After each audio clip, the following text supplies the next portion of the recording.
3-4 महिन्यापूर्वी आपण मुरघासाचं म्हणलो होतो नियोजन करायचं आहे. मुरघासाने बरेच फायदे होतात. रिपीट ब्रीडिंग असन किंवा दूध धंद्यामध्ये जास्त काळ पीक लेवलला दूध टिकवायचे विषय असन, तर या गोष्टी बऱ्याच मुरघासामुळे जे तुमचे होणारे प्रॉब्लेम येतात तर ते क्लिअर होतात.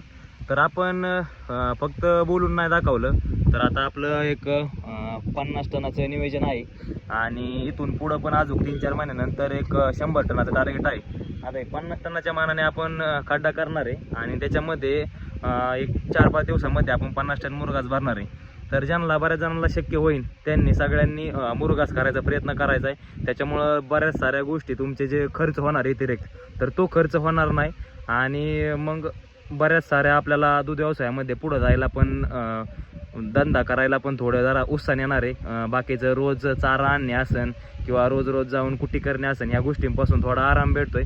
त्याच्यामुळं ज्यांना शक्य असेल त्यांनी 100% मुरघासाचं नियोजन करा आणि दूध व्यवसायामध्ये सक्सेस व्हा.